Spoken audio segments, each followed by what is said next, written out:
आफूले चालेका हरेक पाइलामा होस गर्नुहोस्। मुखले एक, व्यवहारले अनेक हुन्छन् यहाँ मान्छेहरू। भाग्यमानी ती नारी हुन्छन् जसले आफ्नो पतिको माया, दुःख सुखमा रुन उसको काख पाएको हुन्छ। रिसको आवेगमा बोलेको एक शब्द यति विषालु बन्न सक्छ कि तपाईको 1000 मिठा शब्दलाई पनि 1 मिनेटमा नष्ट गर्न सक्छ। आकाश जस्तै सुनसान छ जिन्दगी अनि तारा जस्तै छरिएका छन् सपनाहरू। असल र राम्रो व्यक्तिको बोली मिठो होइन हजुर, वचन मिठो हुने गर्छ। जब मन भित्रैबाट दुखेको हुन्छ नि, तब दुनियासँग मात्र होइन, आफ्नै हुन् भन्नेसँग पनि बोल्न मन लाग्दैन रहेछ। कुरा काट्नेले काट्दै गर्छन्, आफू हाँस्न छाड्नुहुन्न। समय आएपछि जल्नेहरू सकिन्छन्। सबैको प्यारो भएर सुगा जस्तै पिञ्जडामा थुनिनु भन्दा सबैको नराम्रो भएर काग जस्तो स्वतन्त्र रूपमा आकाशमा उड्नु जाति। नारी जति कोमल हुन्छन् नि, परि आएमा उत्तिकै कठोर बन्न पनि सक्छ। कसैलाई गिराएर हेपेर बोल्दैमा तपाईँ आफूलाई महान सम्झिनुहुन्छ भने तपाईँ जति गिरेको मान्छे कोही हुँदैन। यस्तो समाज छ हाम्रो जहाँ घरको इज्जत छोरीको हातमा हुन्छ र सम्पत्तिको कागज छोराको हातमा हुन्छ। सबैले भन्छन् दिनमा व्यस्त हुनुहोस्, रातमा आफै निद्रा आउँछ, तर भोग्नेलाई मात्र थाहा हुन्छ रातको एकान्तमा पीडाले सुत्न दिँदैन भनेर। आफू त दुःखमा हुर्केको मान्छे हो, कसैको दुःख देख्यो कि आँखामा आँसु रसाइहाल्छ। लडाउने त आफ्नाहरू नै हुन्, पराईले त झुक्किएर लडाउन खोज्दा पनि माफी माग्ने गर्छन्। मनसँग माया गर्ने चलन त मुना र मदनको पालामा थियो, अहिले त पैसा र रूपसँग गर्ने गर्छ। पैसा सबै थोक होला, तर खुसी भन्दा ठुलो पक्कै होइन। साना साना खुसी पैसा भन्दा हजारौं गुणा ठुला हुन्छन्। जब माया गरेको मान्छेले धोका दिन्छ नि, तब ज्यानमा लागेको चोट भन्दा कैयौं गुणा मनमा लागेको चोट पीडादायक हुन्छ। जिन्दगीको भर त छैन, तर पनि भोलिको लागि भनेर हामी कति दौडधुप गर्ने गर्छौं।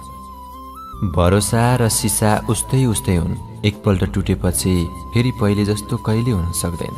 बाबा आमाको हात थाम्ने हिम्मत राख्नुहोस्, दुनियाँको पाउस हुने दिन कहिले आउँदैन। उमेर र जिम्मेवारी बढ्दै गएपछि थाहा हुन्छ कि आखिर आमा बुवा हरेक कुरामा सही हुनुहुन्थ्यो। विश्वास नगर यहाँ कसैको, सबैले आफ्नो स्वार्थ पूरा गर्न मात्र तिमीसँग आफ्नोपनको नाटक गर्ने गर्छन्। मलाई आफ्नाले नै सिकाएका हुन् यहाँ कोही आफ्ना हुन्नन् भनेर। समयले छुटाएकाहरूसँग त फेरि कुनै दिन भेट होला, तर स्वार्थले छुटिएकाहरूसँग त भुलेर पनि कहिले भेट नहोस्। 4वटा भित्ताले मात्र घर बन्दैन हजुर, घर हुन त घरमा आमा हुनुपर्छ। मान्छेको पतन त्यति बेलाबाट सुरु हुन्छ जब ऊ आफ्नोलाई बर्बाद गर्न पराईसँग सल्लाह लिने गर्छ। बाँचुन्जेल हरेक दिन तस्बिर बदल्नुहोस्, मरेपछि त भित्ताको एउटै तस्बिरले युग बिताइदिन्छ। धन्न मृत्यु सबैलाई आउँछ, नत्र धनीहरूले मजाक उडाउँथे होला गरिब थियो मर्यो भनेर। मान्छेलाई आफ्नो पीडा सुनाउन छाड्नुहोस्, नभए यहाँ माया इज्जत होइन हेप्न थाल्दा रहेछन्। जति दुःख भए पनि आफ्ना सन्तानप्रति आमाले जिन्दगीभर दुईवटा कुरा लुकाउँछिन्, एउटा आफ्नो इच्छा अनि अर्को आफ्नो पीडा। ठुला महलमा बस्नेले धेरैलाई सताउँछन्, तर साना झुपडीमा बस्नेले सबैलाई मनमा सजाउँछन्। माया गर्नेहरू टाढिए पो मन दुख्छ, मायाको नाटक गर्नेहरू टाढिँदा त मन हल्का पो हुँदो रहेछ। आफ्नो खुसी आफै भित्र खोज्नुहोस्, किनकि रुवाउने, खिल्ली उडाउने, दुःखमा हाँस्ने त यहाँ पाइला पछि भेटिन्छन्। एक्लोपनबाट कहिले पनि नडराउनु, किनकि अरूको सहारामा बाँच्ने मान्छे सबैभन्दा कमजोर हुन्छ। भरोसा सबैलाई गर्नुहोस्, तर विचार गरेर। कहिलेकाहीँ आफ्नो दाँतले पनि जिब्रो टोकिन्छ। मिठो बोल्दैमा मान्छे आफ्नो हुन्छ भन्ने कहिले नसोच्नु, प्राय मिठो कुराले नै मानिसलाई जिन्दगीभर रोगी बनाउँछ। बाटो काट्ने बिरालो र कुरा काट्ने मानिस एउटै हुन्, थुथु गर्दै अगाडि बढ्नुपर्छ, कसैले केही बिगार्न सक्दैन।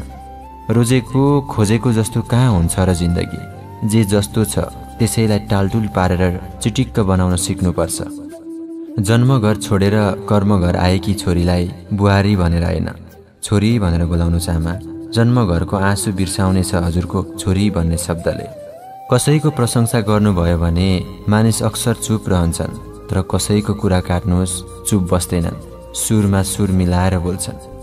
दान गर्नुहुन्छ भने भोकालाई भोजन र गरिब दुखीलाई लत्ता कपडा दान गर्नुहोस्। मन्दिरमा पैसा चढाएर धर्म हुँदैन।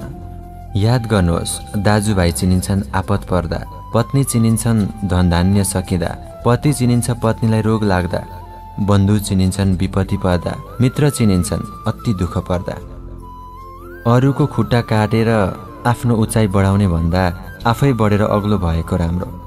देखावटी र झुट बोलेर राम्रो बन्नुभन्दा राम्रो सत्य बोलेर दुश्मन बनाउनुहोस्। तपाईको साथ कहिले पनि विश्वासघात हुने छैन।